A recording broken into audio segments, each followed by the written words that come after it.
Velkomin í nám okkar í guðfræði. Guðfræði.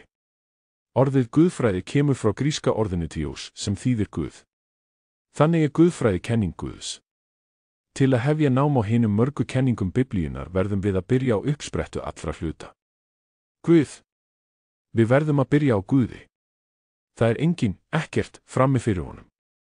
Áður en nokkuð varð til var hann, í upphafi Guð. 1 Mósebók 1:1. Guð sem á ýmsum tímum og á margvíslegan hátt, Hebreabréfið 1:1.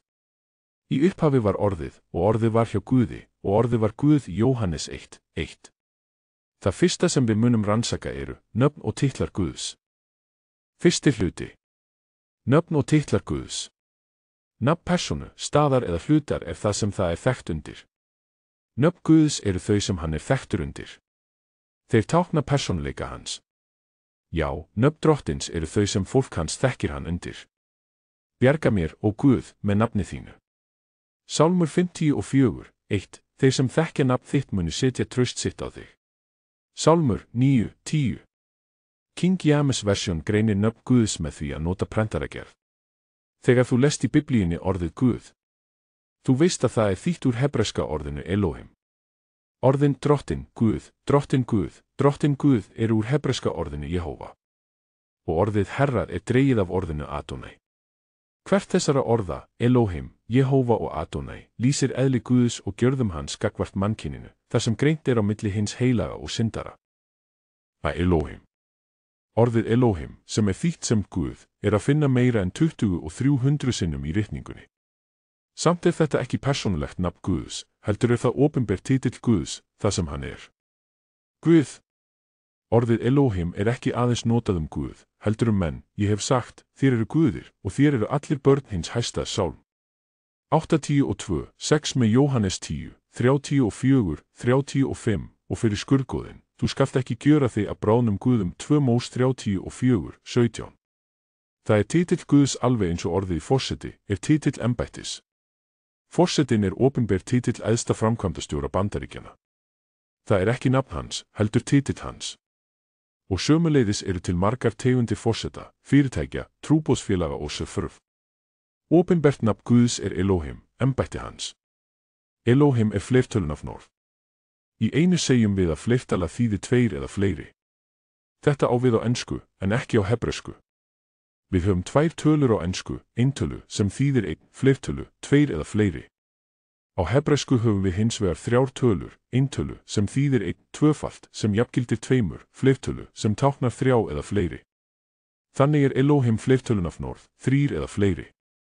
Mósebók 1:1 segir, í upphafi skapaði Guð himinn og jörð. Önnur tillög þrenninguna er að finna í 1. Mósebók 1:26, 27 og Guð, Elohim, sagði, við skulum gjöra manninn eftir vorri mynd. Bókstafleg merking Elohim er pútterinn fram af krafti. Sá sterki.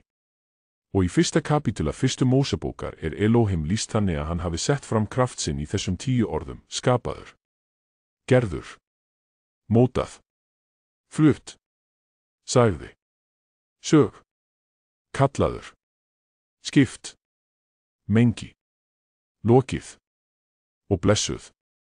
Engin skepna hefur vald nema það sem Guð hefur gefið honum. Valdið tilheyri Guði. Maðurinn verður að vinna fyrir krafti sínum á öllum stigum lífsins. Guð þarf aðeins að tala og það er gert. Guð skapar ekki aðeins, heldur varðveitir það sem hann dregur fram úr engu. Elohim Guð hefur vald í ríkisstjórn. Daniel benti á þetta og Nebúkadnesar varð að upplifa það. Til þess að hinir lifandi megi vita að hinn æðsti ríkir í ríki mannana og gefur það hverjum sem hann vill og setur yfir það hinn aumingjasta, Daniel 4:17. Með hroka fyllti hjarta hans var Nebúkadnesar brjálaður þar til hann viðurkenndi að hinn hæsti ríkti. Aðeins þá kom skynsemi hans aftur til hans og hann trúði staðfastlega á þennan sannleika. Guð hefur vald til að dæma, hvort sem það er yfir mönnum eða þjóð. Þegar hann slær, getur enginn staðist hann. Er eintöluform Elohim. Það er að finna 250 sinnum í ritningunni. Það er notað í eiginöfnum manna, eins og Samúel bað Guð og Elía Jehóva er Guð minn. Elohim er notað hinn eina sanna Guð, en einnig höfðingja, dómara og jafnvel skurðgóð í sömu samhengi. Hins vegar er aðeins einn Elohim almáttugur skapari og uppihaldari allra hluta. Nafnið Elohim minnir okkur á vald, kraft og guðlegt eðli Guðs. Hann ekki aðeins skaparinn, heldur sá sem stjórnar og viðheldur öllu. Í næstu lotu munum við kanna annað nafn Guðs. Jehóva, lausnarinn.